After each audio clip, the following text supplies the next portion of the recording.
Hi, everyone. Welcome to Books with Butterscotch. My name is Jordan, and this is Butterscotch, my bunny friend.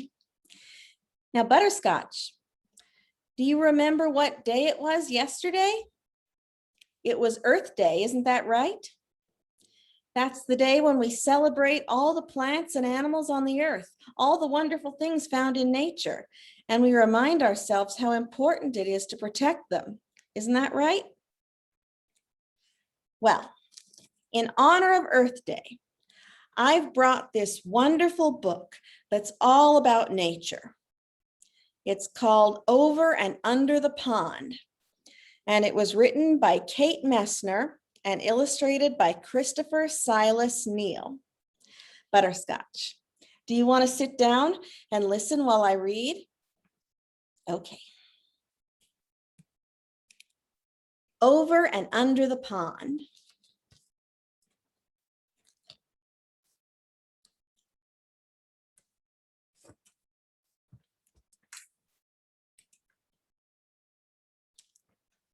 Over the pond we slide, splashing through lily pads, sweeping through reeds.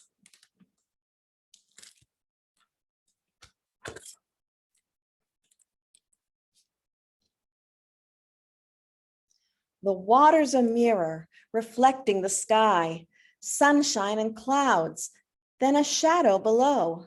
What's down there, I ask? Under the pond, Mom says.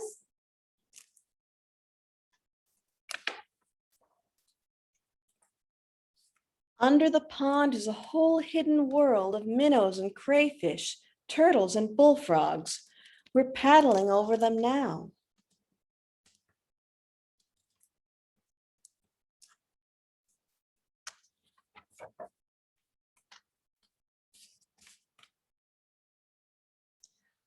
Over the pond, we skim past tall rushes. Whirligig beetles loop and twirl, skaters on a warm summer surface. Under the pond, minnows dart through waving forests of grass, while a brook trout lurks, ready to lunge.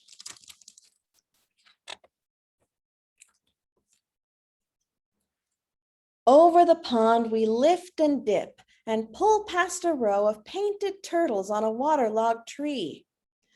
1, 2, 3, they slip off and away, splash, gurgle, sploosh under the pond.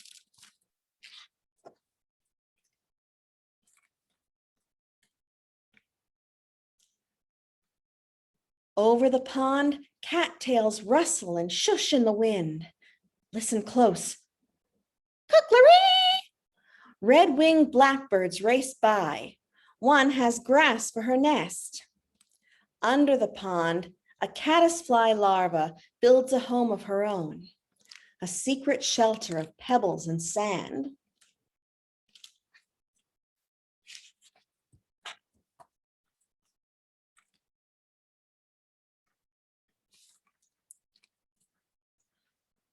Over the pond, the shadows of trees lean out from the shore. We coast under a low-hanging branch.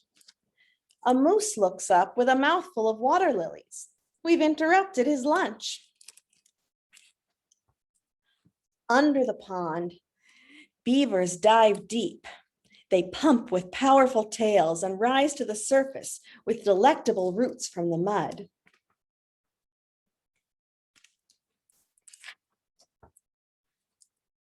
Over the pond, the wind gives us a push and stirs the light dappled leaves on the shore. There on a branch, a new goldfinch teeters, finally ready to fly. Under the pond, tadpoles are changing, learning to hop. They're losing their tails, growing legs, growing up.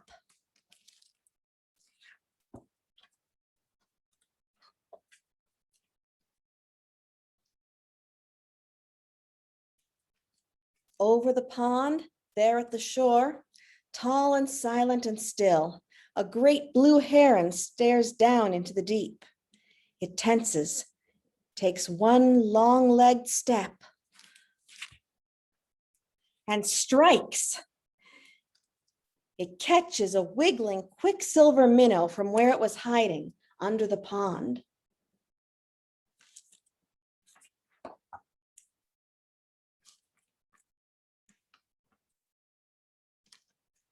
Over the pond we drift, heads tipped up to the sun. A woodpecker clings to a teetering pine, digging for ants.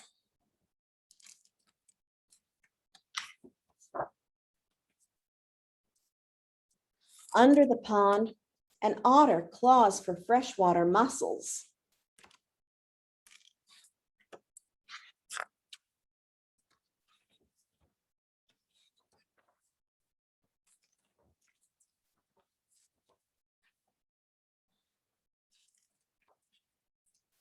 Over the pond, a sleepy dragonfly lands for a rest.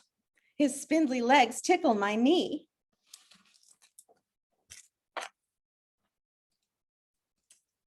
Under the pond, dragonfly larvae watch what swims by. They catch minnows in monster fast jaws.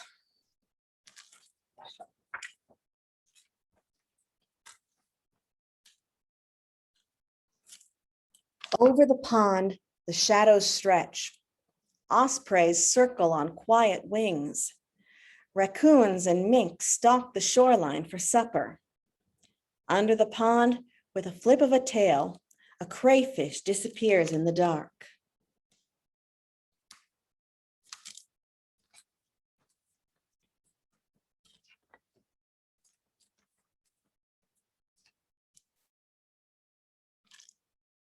Over the pond, we head for home.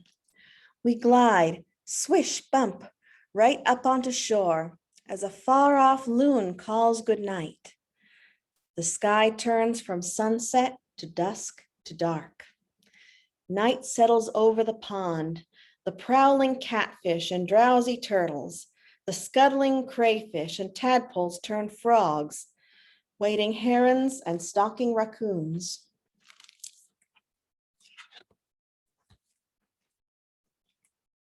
And the hidden world under the pond. The end. I hope everyone enjoyed this book with Butterscotch. Did you enjoy it, Butterscotch? I'm glad. Bye, everyone.